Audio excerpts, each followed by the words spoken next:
Hi, this is part of Good Night Stories for Anxious Adults and Other People I Love. This is a book written by Susan Rich Brooke, illustrated by Dean Gray, The Sheep Who Wouldn't Sleep. The Sheep Who Wouldn't Sleep. There's the sheep. That sheep looks so anxious, damn. Yeah, that sheep looks like they have a lot going on. So the sheep is here in Sleepy Meadow, and there's an owl. The moon rose up high on the grassy green hill. The silver stars shimmered and all was still. The fluffy lambs snuggled up all in a heap except for one sheep. You can see all the lambs are all together, the big group. And it doesn't actually show the other, it just shows an owl who's like, hey, what's going on here? The owl looks like they're a little newsy right there, but I don't know. Maybe the owl figures out later in the story. The fluffy lambs snuggled up all in a heap, except for one, ... who just wouldn't sleep. I don't know if we're on wouldn't or couldn't, but see, she was saying, I'm not tired. They look kind of tired, though, this particular sheep. The sheep wasn't ready to finish her day. She didn't feel tired. She wanted to play. How could her friends all just lie around snoring? Bah, thought the sheep. Sleeping is boring. This is the part where the cat comes in.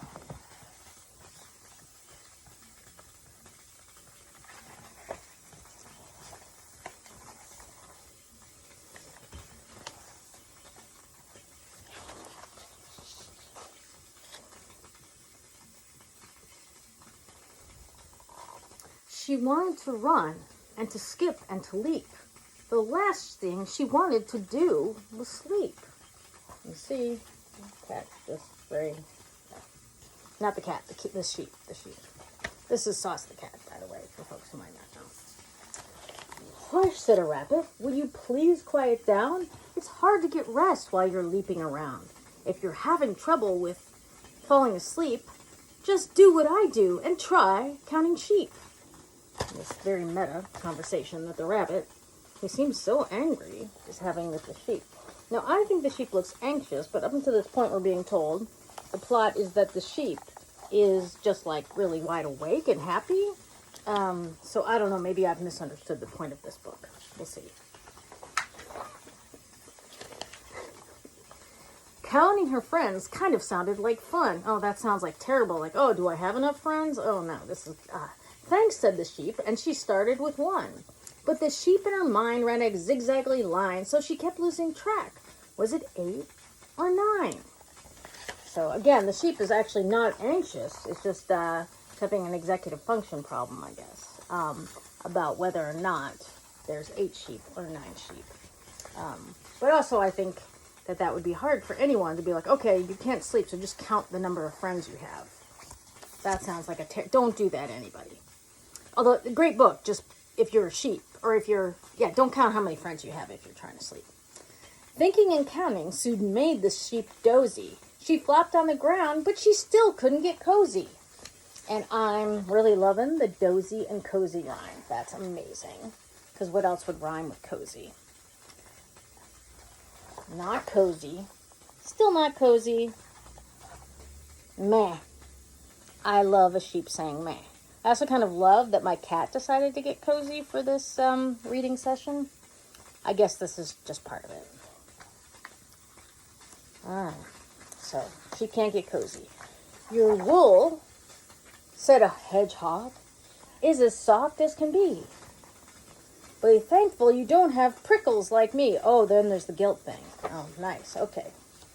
Okay, so that's not how the sheep feels about it. I think I have more of an attitude than this sheep has, even though the sheep looked very frightened on the front cover.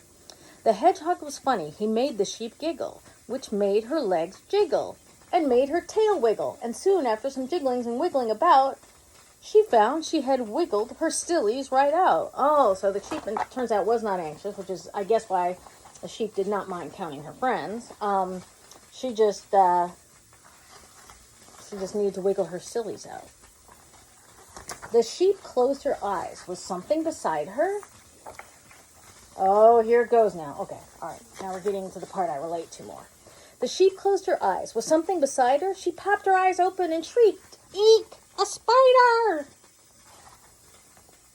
"Shh," said the spider. "It's my bedtime too. Don't think about me and I won't bother you." Oh, the whole don't think about it and it'll go away. Ugh, I know, sauce, right? You can't just stop thinking about things. That's not how it works. When I was a nun, that's what they would always say. Like, just don't think about it. Oh, okay, don't think about it. And they'd say, Jesus has it all. And I'd be like, well, now I have to feel guilty for not trusting Jesus. The sheep breathed in deeply, then slowly breathed out. Every thought, every fear, every worry, every doubt. And then you can see all the things, even haircuts. Yeah, it's true. It is sometimes dangerous for sheep. Now her body was rested. Her mind was all clear. But what were those noises she started to hear? Woo, treep, chirk, croak, peep, woo, ribbit, chirp. Shh, said a cricket. It helps if you try to imagine the songs as a sweet lullaby. The little sheep listened and closed her eyes. And when she did, to her surprise, the hoots and the chirps and the peeps were a song. The music was soothing, and before very long, let me guess, the moonlight grew dim on the grassy green hill. The silver stars twinkled, and all was still. As the wispy white clouds drifted dreamily past, the sheep who wouldn't sleep slept at last.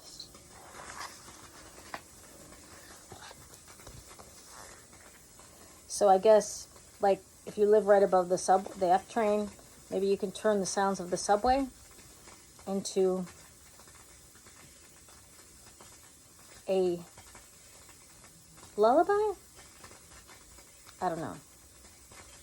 Anyway, good night.